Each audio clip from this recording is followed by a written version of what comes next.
Hey, radio, fuck you! Radio, fuck you! A lot of people here tonight felt like they lost. You know why? Because y'all been lied to. Google lied to you. Facebook lied to you. Radio lied to you. Radio, fuck you! On November 19th, 2016, Kanye West delivered a bold message through mass media denouncing radio stations for rigging the music selection during airtime. Throughout his speech, he spat out some names and corporations that have lied to the population, throughout which you can hear comments like "shut up and sing," "I love you Kanye," and "who cares."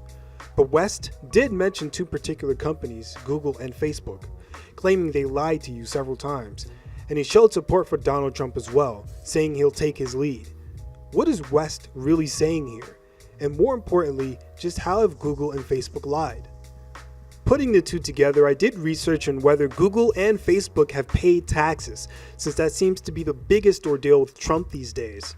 Turns out, in 2012, Facebook is reported to have received refunds totaling $429 million, and Google somehow avoided $2 billion in taxes. They aren't alone either. From 2008 to 2011, 26 other companies in the United States made more money after taxes than before taxes for all 4 years. Maybe Trump isn't such a criminal after all. There are several perfectly legal, although dark, loopholes you can use to earn deductions on your taxes.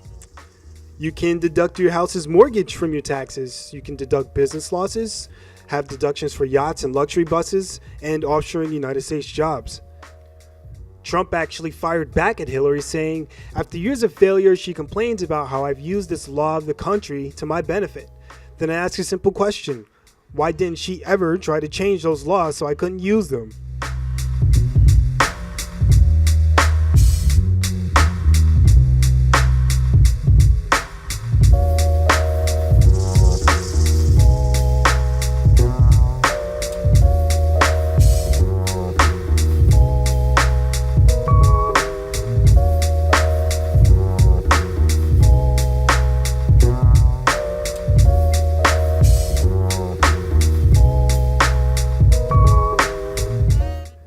Kanye West is also not the only critic of the radio. Back in 1940, researchers were deeply disturbed by the prospect of radio as a potential vehicle for propaganda.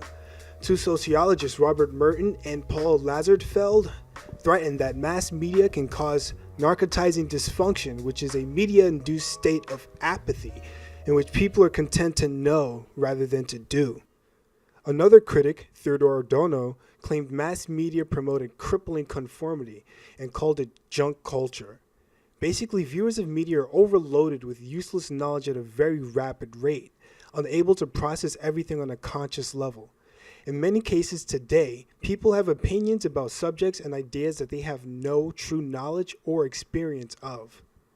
You know, I had these like crazy images because even though I considered myself a socialist. I considered myself someone who really identified with the Cuban Revolution. I had been raised on a diet of anti-communism. And so I came here and I was like expecting, first of all, everybody to look like Fidel. I thought everybody was going to wear green fatigues and stuff. It was just like a crazy thing. And I thought people would be talking like the revolution. You know what I mean? I just had these crazy stereotypes, and then when I came, it was like, wow, a whole new world. Kanye West's opposition to mainstream media was not the first of its kind. Prince also opposed mainstream media for a bit before he was hospitalized, and Michael Jackson also denounced Sony head Tommy Mottola for his evil business practices, and he was hospitalized as well. So why is this even relevant? It's very relevant. In fact, imagine you could put up a picture, or you could put up a poster, or, film a video that shows one day of the week as significant and that it signals the week's end. But what exactly is that really saying? Every day is a day that we can do whatever we want. What exactly are these media outlets telling us? What are they predicting? What are they trying to fit into our little minds? And what imaginary picture are we supposed to have that makes them happy? It's time that we looked inward and embraced our own personal selves. Not necessarily to be egotistical, to think we're the best, but to acknowledge that we're all different. We all have different ideas, different values, different beliefs, and that's okay.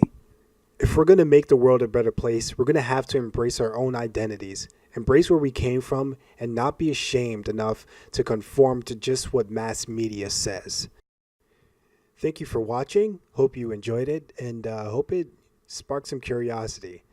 Till next time, adios.